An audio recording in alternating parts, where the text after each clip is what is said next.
पार्लमेंटमध्ये आम्ही तेच बोलतो, महाराष्ट्रात फील्डवर आम्ही तेच बोलतो. मराठा, धनगर, लिंगायत आणि मुस्लिम समाजाच्या आरक्षणाच्या बाजूनी आम्ही पूर्ण ताकदीने आहोत. आमचं सरकार आता आलं, लगेच आम्ही ते निर्णय घेऊ.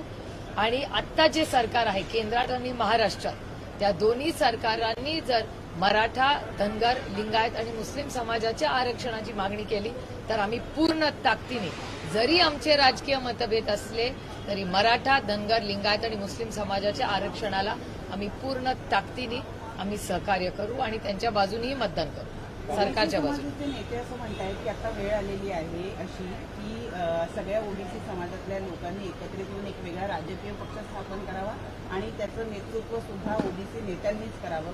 कोण वाटतंय तुम्हाला असा एखादा ओबीसी नेता, असा एखादी ओबीसी चेहरा दिसतोय का? मला असं वाटतं अनेक समाजात, महाराष्ट्रात, देशात अनेक कर्तृत्ववान लोक आहेत. त्याच्यामुळे नेतृत्व करायला कुठेच कमतरता महाराष्ट्रात आणि देशात आपल्याला दिसणार नाही. पण ज्या पद्धतीने एवढी अस्वस्थता आज लोकांमध्ये दिसतेय, मग आरक्षण असेल, महागाई असेल, बेरोजगारी असेल, असे एवढे मोठे गंभीर प्रश्न आज राज्य आणि देशाच्या समोर आहेत. त्याच्यामुळे त्याचा अर्थच हा होतो की 200 आमदार असूनही, 300 खासदार असूनही आज हे पूर्णपणे या सरकारचं अपयश आहे. सोरेन काल 2 दिवसापासून त्या वर आहे. एका बाजूला ममता बॅनर्जी भूमिका, दुसरीकडे नितीश कुमार यांचं जाणं आणि आता परत एकदा सोरेन यांच्या बाबतीत तर्कवितर्क चर्चा सुरू आहे. मुळात इंडिया अलायन्स तोडफोड होत जाणं ती कशा स्वरूपात पाहताय? मला वाटतं आईस म्हणजे इन्कम टॅक्स, सीबीआय आणि ईडी जो झारखंडच्या मुख्यमंत्र्यांच्या विरोधात ज्या पद्धतीने त्यांच्या मागे सरकार लागले, नक्की आपल्याला इथे बसून मला फारशी माहिती नाही. मी मतदारसंघातून आत्ताच आले पण, आणि मी आज दुपारून दिल्लीला चालले कारण का उद्या पार्लमेंट सुरू होते. मी फारशी काही माहिती घेतली नाही, पण दिल्लीला गेल्यावर जरूर झारखंडमध्ये काय होतं ह्याची माहिती नक्कीच घेऊ. आणि दीदींबद्दल, त्याच्याबद्दल आमच्या मनात तीळ मात्र शंका नाही. दीदींनी जो निर्णय घेतलाय तो त्यांच्या राज्यापुरतं घेतलेला आहे, त्या इंडिया अलायन्समध्ये कायमही राहतील. आणि नितीश कुमारांची जो निर्णय घेतला तो अर्थातच त्यांचा वैयक्तिक निर्णय. काय तिथे बिहारमध्ये आहे परिस्थिती मला माहिती नाही, पण मला श्री अमित शाह यांचं एक स्टेटमेंट आठवतंय, जे कदाचित तुमच्या चॅनलवर पाहिलं असेल किंवा सोशल मीडियावर फिरतंय, की आज भारतीय जनता पक्षाला नैतिकता राहिलेलीच नाही, सत्तेसाठी ते काहीही करतील. त्यांचेच वरिष्ठ नेते अमित शाह असं म्हणले होते की आम्ही आयुष्यात कधीही नितीश कुमारांबरोबर आघाडी करणार नाही. हे मी म्हणलेले नाहीये, सोशल मीडिया आणि चॅनल्सवर अमित शहाचं स्टेटमेंट फिरतंय.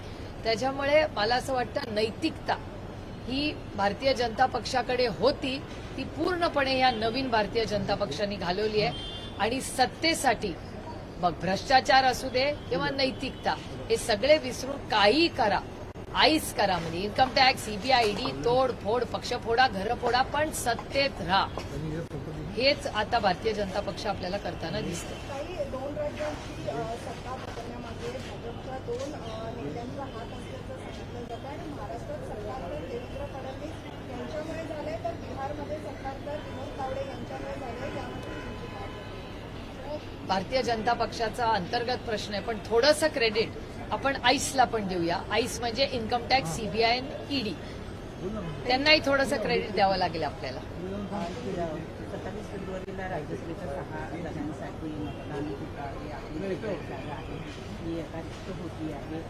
काय राज्यसभेच्या या 6 जागांबद्दल काय चित्र दिसून येतं? असं वाटतं साधारणपणे महाराष्ट्राची पद्धत अशी आहे की फार वेळा आपण इलेक्शन घेत नाही, साधारण चर्चेतून मार्ग निघतो. त्याच्यामुळे बघूया आता काय होतं पुढच्या काही दिवसात. एक शिवसेना आणि राष्ट्रवादी हे 2 वेगवेगळ्या गटांमध्ये विभाजित झाल्यामुळे आपल्या वाट्याला काही जागा येऊ शकतात. अदृश्य शक्तींनी ठरवलंच आहे की महाराष्ट्राचं महत्व कमी करायचं. त्यामुळे अदृश्य शक्ती ही महाराष्ट्राची तोडफोड कर, मराठी माणसाचा अपमान कर, हीच चाललेलं आहे. कारण का महाराष्ट्राचं महत्व कमी करण्याचं पाप हे अदृश्य शक्तीकडून होत आहे.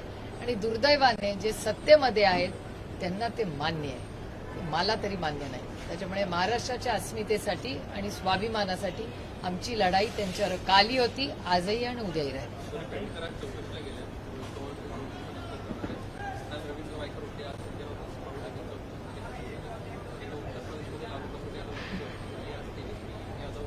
बिहारमध्ये. If you're about 30 and not making 1 crore, then there is something really, really wrong. See, 30 साल की उम्र ना कुछ तो इंटरेस्टिंग होता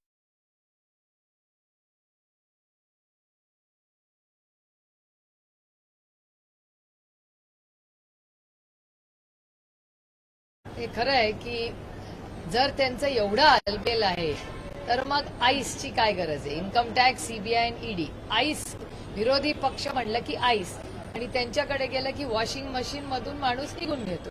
त्याच्यामुळे दुर्दैव की न खाऊंगा न खाणे दूंगा, भ्रष्टाचार मुक्त भारत करायच्या ऐवजी तेच सगळ्यात जास्त भ्रष्टाचार आज कुठे असेल तर तो भारतीय जनता पक्षात आहे. आणि अशी भारतीय जनता पक्ष नव्हता. नवीन जो गेल्या 10 वर्षातला भारतीय जनता पक्ष आहे तो पूर्णपणे भ्रष्ट आहे. हा माझा आरोप आहे त्यांच्यावर. कारण त्यांनी ज्यांच्यावर आरोप केले ते सगळे लोक जर विरोधात राहिले तर त्यांच्यावर आईस, आणि त्यांच्या बाजूनी गेले तर त्यांच्या केसेस या पूर्णपणे काढल्या जातात. प्रशांत मुश्रीफांना भाषणामध्ये चंद्रू कोसळलेलं पाहायला मिळत आहे. कोल्हापूरमध्ये करत होते तेव्हा ते आता म्हणतात की माझ्यावरती 2 मोठ्या घटना माझ्या जीवनात घडल्या. आता मला जनता जी आहे कोल्हापूरची वाटते. मला असं वाटतं याचं उत्तर समरजित घाडगेंना विचारा. कारण का समरजित घाडगे जवाब दो की मुश्रीफ साहेबांना रडू आलं याचं कारण काय. कारण का भारतीय जनता पक्ष आणि समरजित घाडगेंनीच मुश्रीफ साहेबांवर आरोप केले. त्यांच्या मागे काय ईडी, सीबीआय जे काय लावायचं लावलं. त्यानंतर त्याच समरजित घाडगेंना आज मान्य आहे. कारण का मुश्रीफ साहेब पालकमंत्री आहेत कोल्हापूरचे. त्याच्यामुळे ह्या सगळे जे कोल्हापूरचे प्रश्न तुम्ही विचारताय हे भारतीय जनता पक्ष आणि समरजित घाडगेंना विचारा की नक्की भ्रष्टाचाराचं काय बाबा.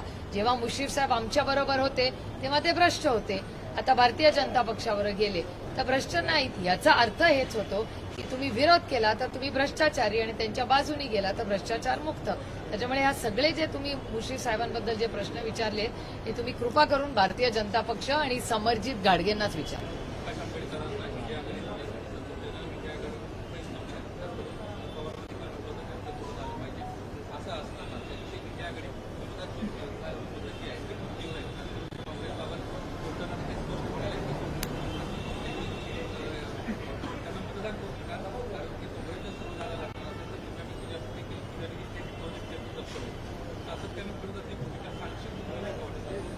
असे नाही, चर्चा चालू असतात, लोकांची मतं असतात. आमच्या मताप्रमाणे हा देश लोकशाहीने चालला पाहिजे. त्याच्यामुळे आम्ही लोकशाही पद्धतीनेच काम कालही केलं, आजही करू आणि पुढेही करत राहू.